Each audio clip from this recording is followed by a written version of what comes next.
And now it gives me great pleasure to introduce our keynote speaker for our 2012 commencement, Timothy F. Geithner. For many of our students, Tim Geithner, Secretary of the United States Department of Treasury, needs little introduction.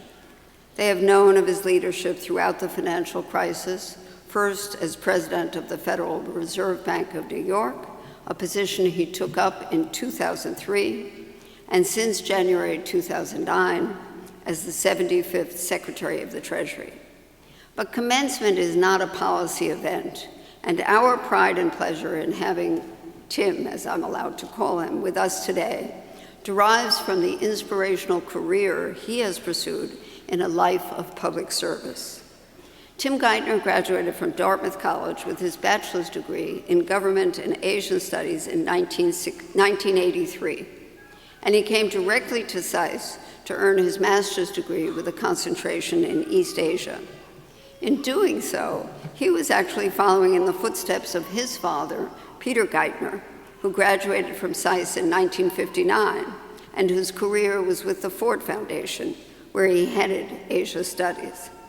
Tim did a lot of growing up abroad, living in Africa and then India and Thailand, and studying Chinese in Beijing during his college years. Not long after graduation from SAIS, in 1988, Secretary Geithner joined the Department of Treasury, where he worked in 3 administrations of 5 secretaries of the Treasury, both in Washington and as Treasury Attaché in Tokyo.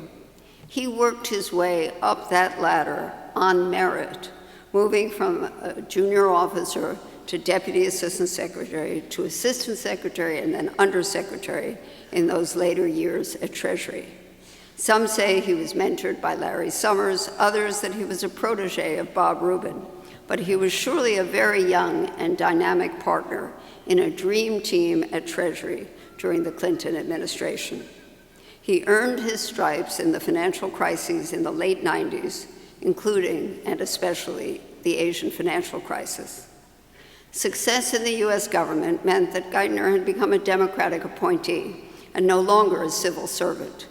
After George W. Bush was elected, as the custom in the United States, he left government and was soon recruited to the important position of Director of Policy Development and Review at the International Monetary Fund, the part of the fund that oversees policy or coordination across all the regions.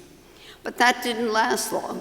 In October 2003, at the age of 42, he was named president of the Federal Reserve Bank of New York, a merit-based recruitment by the board of directors of that bank.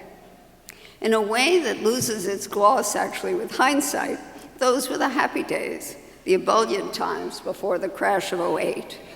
In October 2006, Tim Geithner came to SAIS to accept the Woodrow Wilson Award at the school, and it is part of a Johns Hopkins University tradition.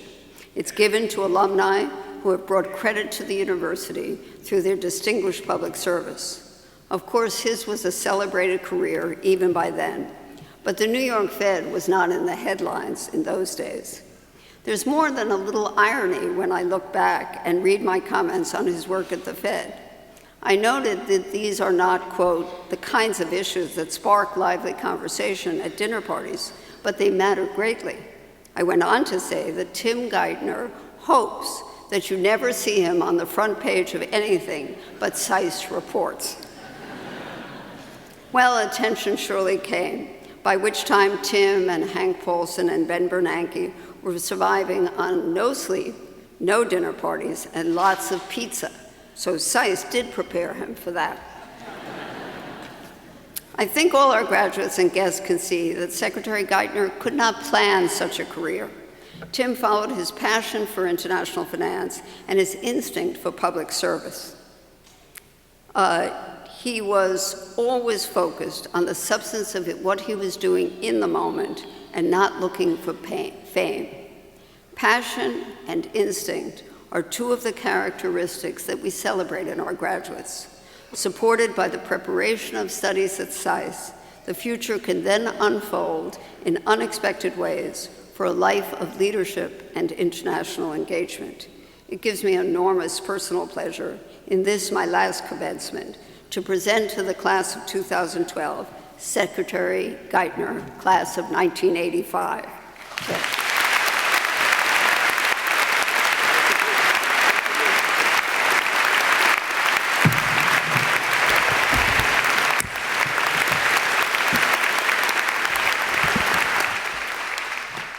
Thank you, Jessica. That was so gracious and generous. Provost Minor, members of the faculty, families and friends, graduates of the class of 2012, congratulations to all of you, and thank you for asking me here to do this. It's an honor for me to stand here with you 27 years after receiving my degree from SAIS. I had great professors. I learned a lot. I missed the pool table. I want to offer my compliments to Dean Einhorn for all that she's done for SAIS, for leaving a strong institution to her capable successor, Vali Nasser. Now, you are a remarkably diverse class. You come from 39 different countries. You've worked for governments, nonprofits, some of the world's leading private companies. Many of you spent your time at SAIS overseas, in Nanjing, China, studying Chinese, studying hard, or in Bologna, Italy.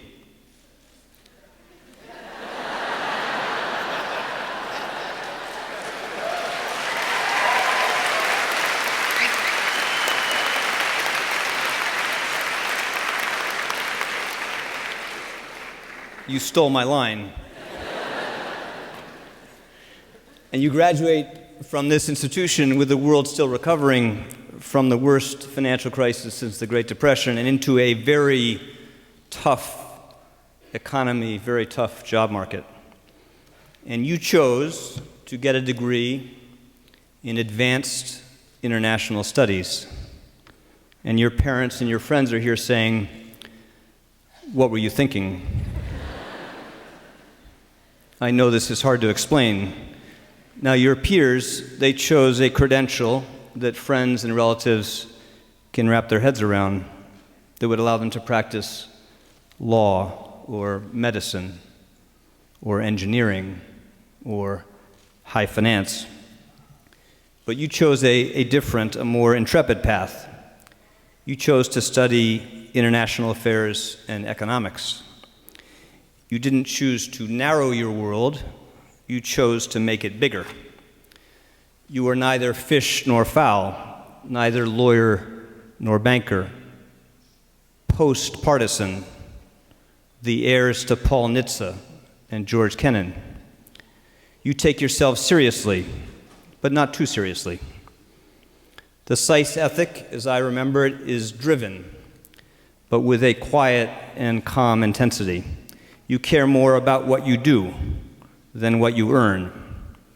And in a world full of people with more conviction than knowledge, you invested in learning the shades of gray in life, understanding what we do not know, and learning how to navigate in an uncertain world. And while it may not feel this way, this is your moment. Now, I came to SAIS in September 1983, right out of college. I was eager, impatient to learn the craft of governing, and there was and there still is no better place to do that. I loved my work here. I managed to graduate, but without a job and with student loans to repay, and I was about to get married, and I felt a certain sense of responsibility to earn a living after being supported through graduate school by the wonderful woman who became my wife. And this all made me somewhat uneasy. And I suspect many of you are in a similar place today. A few months after graduating, I got a job working for Henry Kissinger's firm, and then in the summer of 1988, I joined the civil service at the Treasury, the place of Hamilton and Morgenthau.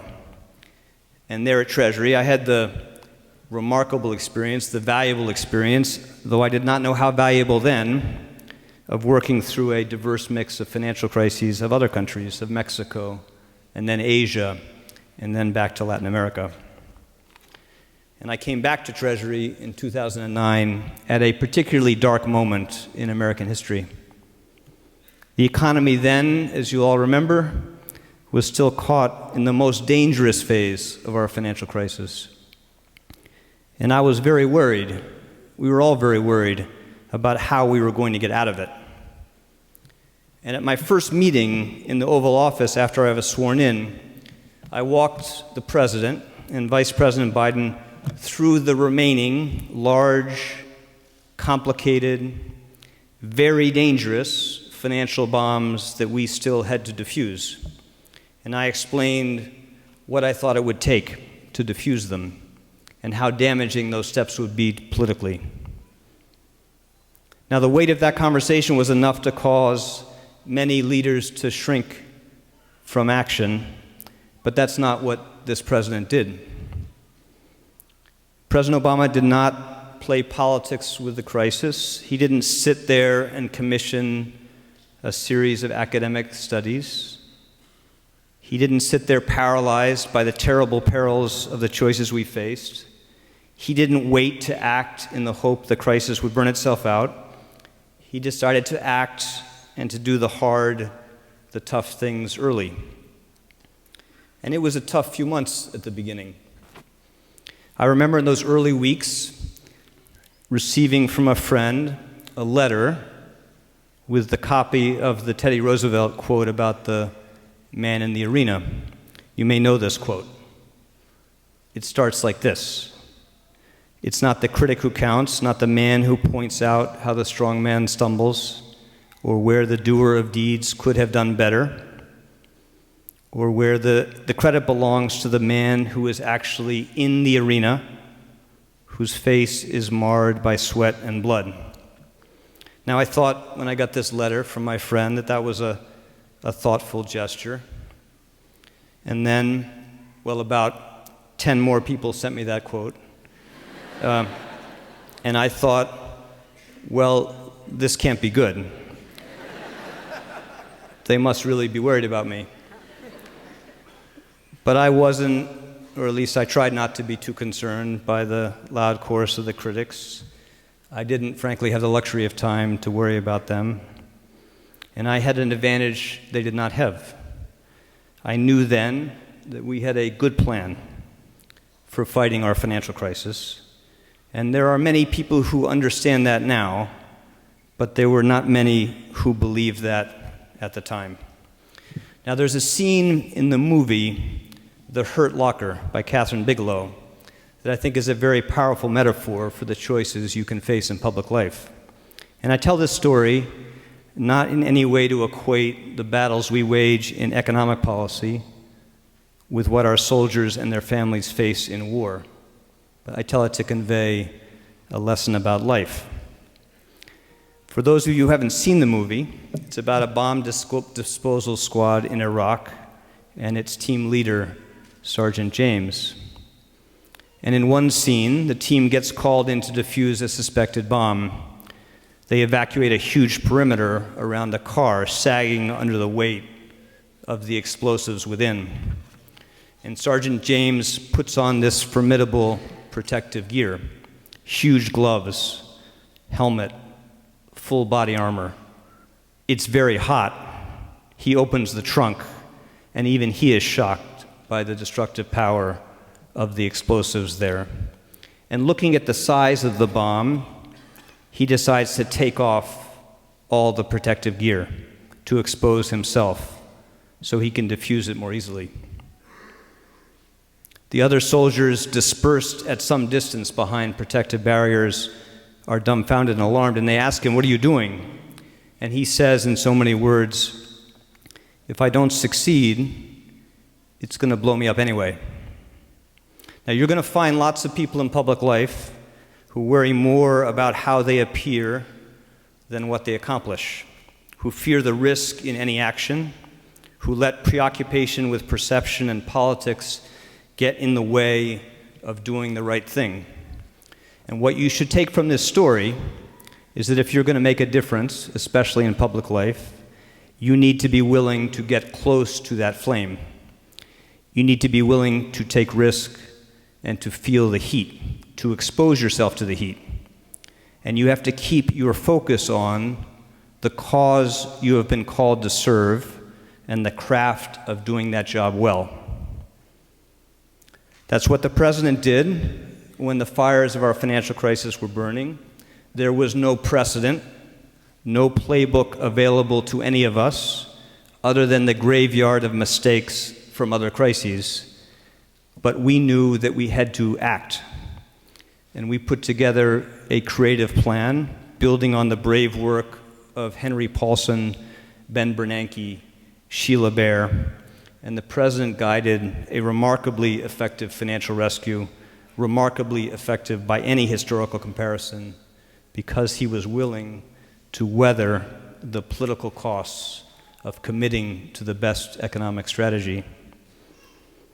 Now, what we experienced in 2008 and 2009 was a terrible crisis caused by a shock larger than what caused the Great Depression. And we today are still living through the aftershocks of that crisis, and we will be so for some time. And the damage from this financial crisis was greater because it hit an economy, the American economy, that had already been suffering from a slow-burning mix of other challenges: the erosion in the quality of public education, the decline in public infrastructure, an alarming rise in poverty, a long period of stagnation in living standards for the median worker, the rise in public debt. And these challenges are all magnified today by the paralysis in our political system, a paralysis that both reflects and amplifies deep divisions across the country about the role of government.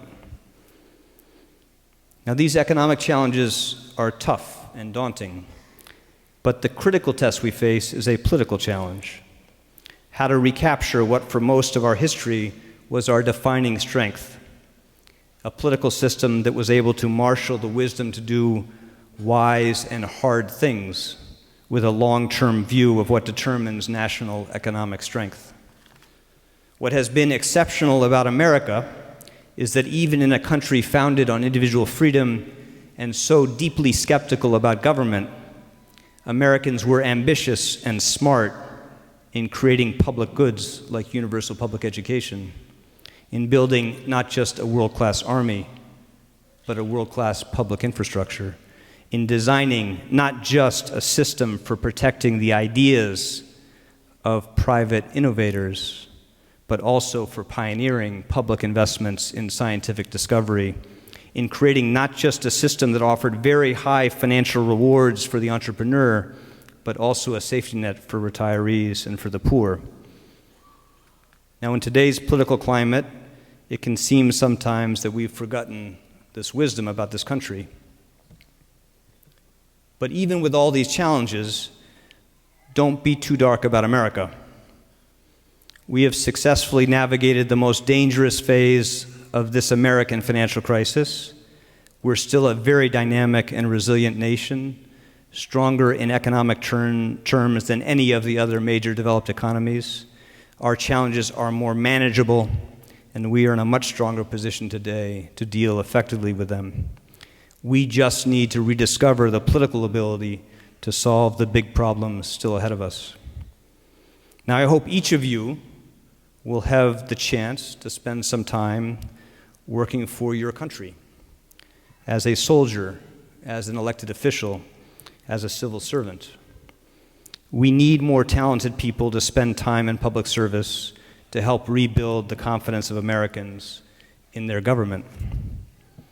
Many of you will work outside of government, but still trying to shape what governments do. And many of you will choose to work in the private sector. And there, too, you will have the chance to contribute to better public policy outcomes, to bring back the tradition of the statesman CEO. You'll have the chance to help businesses focus not just on how to reduce their effective tax rate or to soften a particular regulation, but how to improve education or to increase government investment in scientific research, things all businesses benefit from and need. Now, if you choose to work in public service, and if you have the chance to work on the great economic challenges still ahead of us, then you will learn, as I have, a few of the things that matter most in government. Don't put politics ahead of economics. Opinion polls, may tell you what seems popular at the moment. They can show you the political obstacles to change and reform, but they cannot tell you what is the right thing to do. They are not a reliable guide to good economic policy, particularly in a crisis when all the options seem terrible to any sensible person. Retain a healthy skepticism about the world and a lot of humility. You should be profoundly skeptical about the easy policy option. Be skeptical of those offering excessive conviction on any issue. Don't expect people to behave rationally. Know that you will often have to act in areas where the fog of uncertainty is thick and heavy. This should humble you, but you can't let it paralyze you. In government, you need to have a view. You need to know what you are for, not just what you are against. It's not enough to be able to explain the risks in any option. You have to be able to decide and to choose. Plan beats no plan. In economic policy, your job is to try to relax the political constraints on policy, not simply to resign yourself to live within them. But still, you have to govern with the knowledge of the possible and to be able to choose among the feasible alternatives and not be caught too long in search of the theoretical ideal. Now, in confronting our financial crisis, we were fighting two battles. One to save the economy from collapse, and one to convince the American people that we were doing the right thing, the fair and the just thing. We won the first of those battles, but we're still fighting the second. At the height of the crisis, President Obama made a difficult and a courageous choice. He decided not to alter economic strategy to fit the demands for a more simple and compelling popular narrative, that we nationalize the banks, for example, or let them all burn. He did not let politics get in the way of doing the right thing, and that made all the difference. So do you, graduates of the class of 2012. You already know that you have to be prepared to take some risk and take some heat. You chose the harder path in graduate school. You chose to learn about power and conflict among nations, about incentives and human behavior, about why nations fail and prosper, about hubris and achievement. This is the study of how to think and how to choose and how to lead. And you chose a place where you could learn the craft of how to advance a cause larger than yourself. You chose SAIS because you understood, to complete Teddy Roosevelt's quote, that the credit belongs to the man in the arena who strives valiantly, who errs, who comes short again and again, because there is no effort without error and shortcoming, but who does actually strive to do the deeds, who knows great enthusiasms, the great devotions, who spends himself in a worthy cause. So, I look forward to seeing you in the arena, and I wish you the very best.